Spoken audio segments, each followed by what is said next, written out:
So I'm at Gregg's house now, and we're getting ready to leave to go to the show. And I thought I'd ask Gregg a few questions to get his perspective of going to the show after all this time being a lockdown and a pandemic. You know, you already got my point of view from this morning, so we're going to talk to him. Hey, Gregg. What's up? Who are you going to see tonight? K-pop.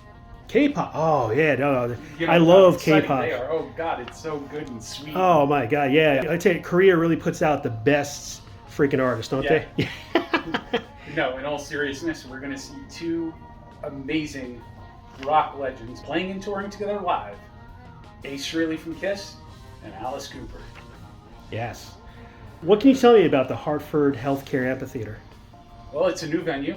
I've never been to it since I moved here since November. So, you know, I'm hoping to see how it is, acoustically wide. Being a sound engineer, a stagehand, and looking all at the production aspects of it. It should be a good place. I've seen a lot of very good reviews. The weather's going to be perfect, which is great.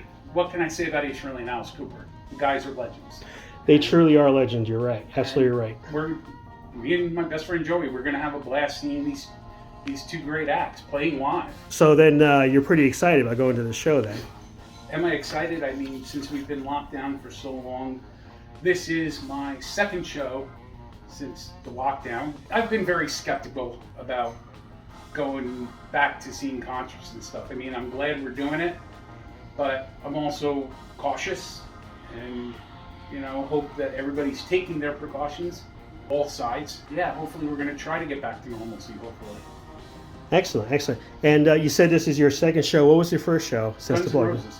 Guns N' Roses. Okay, great. Where'd you see them? Meadowlands. At the Meadowlands. Oh, that sounds like a Yeah. great time. It was a surprise gift from my brother. He surprised me with tickets. Oh, well, at the last minute. you have a good brother. Get you those tickets. Yeah, he's all right. What are your thoughts about Alice Cooper as an artist? Like I said, what can I say? The guy is a legend, a master of his craft. Awesome. There are probably thousands of artists that wish they've had the length of a career that Alice has had. And just like Ace Frehley being with Kiss, another huge lengthy career. I don't think anybody could have predicted that they'd be going this long. Almost, 50 years now? 50 years for Alice Cooper, and not that short of 50 years for Kiss and Ace Frehley. Yeah. And it's always nice to see the guys, if they're performing well and they're in good health, which is the most important. We've seen acts that go out on the road and trying to do what Alice and Ace are doing at their age, and sometimes miss the mark. Yeah, to add to your point, I think that there's a lot of acts where the artists are maybe like half the age of Alice or Ace, and while they do pretty well, it's still hard to measure up to the larger-than-life presence that both Alice with his show and Ace with his show. Hard to measure up to the standard that they set. I agree. How many times have you seen Alice Cooper prior to this? Let's see.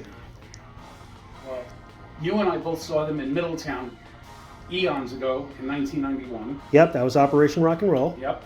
Then I saw him in Albany. Oh. And then I saw him again recently somewhere. I think I saw him twice before that, and now I think this is my fourth. Okay, great, excellent. Same question, but for Ace Frehley. How many? Oh, God. I would say, let's see, it's got to be 5. Okay, At least around 5 or 6. All right, so a good handful. I mean, there's basically all the times I saw Ace, which I believe was 3 times altogether, was with you. So. Yeah. So earlier in this video, I spoke to the viewers about how we almost met Ace at the Alexis Diner. And I mentioned a little bit what I thought your perspective was, but I promised that we would get your version of it. Now, basically what I had told him was that how like I had gone to the bathroom and a few minutes later Ace came behind me, but he had like a bodyguard or somebody with him, so I didn't try to talk to him then. But in between the time I had gone to the bathroom and Ace had gotten there, I guess Ace and his people had sat at a table not far from where we were, and you observed a couple of things about that. Yeah. Ace played a great show, and I know Ace is he can be at his age now is a little bit moody. But I think he's always been moody, and he's been always very peculiar on certain things and very outspoken. He's the type of guy that won't take any crap from anybody. Yeah, or he should. So I think that night with outside of the fans' reaction from being at the show and being excited to see him, you could tell by his demeanor he wasn't wanting to be super social. He had things on his mind. He was talking about making sure all his equipment was getting to the next gig, things like that. So we knew that he wasn't in the super mood to go, oh my God, Ace Frehley, I love you, blah, blah, blah. You know. Right, wasn't the time for that. Yeah, it just wasn't the time and place. Right. But I was glad that when he walked by, he kind of noticed we recognized him, he recognized us, but we gave him his space, because after all, he is a human being too. Yeah, and he's the space ace, so he should have his space. Yeah, yeah, that's kind of how I remember it too. And you said it seemed like before he had gone to the bathroom that he was kind of upset on the phone with somebody in regards to that equipment. He was yelling at John Ostrowski, who's like his tour manager guy, who Joey and I both met a few times. Mm-hmm. Yep. It was in regards, I don't want to go into details because I don't know. Yeah, no, we don't have to go into details, but the point is, it seemed like he had a reason to be agitated, not with fans, but just with life in general, because, you know, Murphy's Law applies to anybody, even rock stars. Yeah. And especially when you're packing up from a gig, me working as a stagehand, I know, and working with bands, how anxious they get with trying to pack gear away, making sure whatever you brought to the gig, you want to take and put back on the truck at the end of the night. Yep. So believe me, I know that it can be agitating and frustrating from venue to venue to make sure that things don't get lost or stolen. So. Yeah, great. Any final comments before we make our way to the concert? Well, if anybody is going to the show, I hope they have fun. I know we're going to have a blast as usual. We're going to see, like I said, two amazing rock legends with a historic career, and I'm just glad we're going to go catch them and play live at a new venue that I've never been to, and this will be my actual first show live in Connecticut. Awesome. Thank you so much, Gregg, and no worries. And we'll see you at the venue.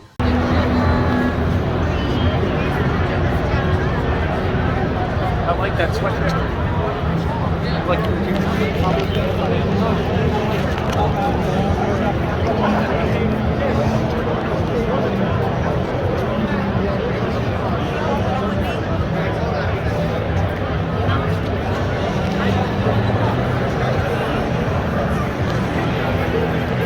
This is the short line to the merch table.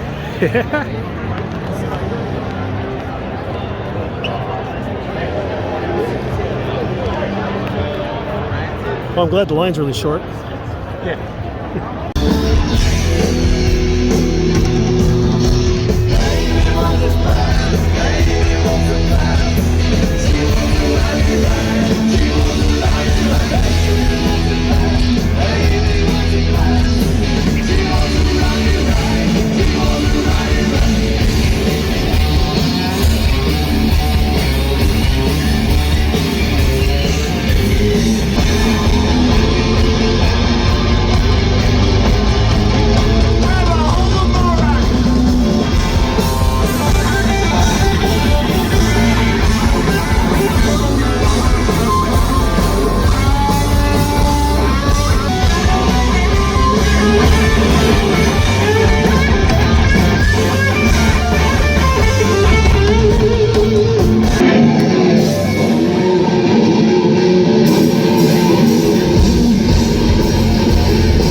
know, Ace Frehley just rocked us some. I gotta say, we'll talk more about it later, but I gotta say, that was even better than seeing him at the Chance this time around. He really brought it, and very soon we're gonna see Alice Cooper, so I'll get a couple of clips in there too.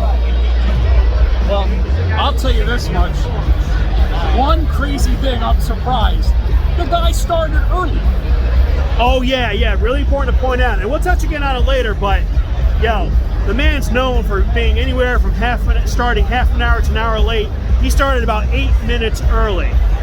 Yeah. His contract on Alice's tour must be insane. So anyway, we'll check you later.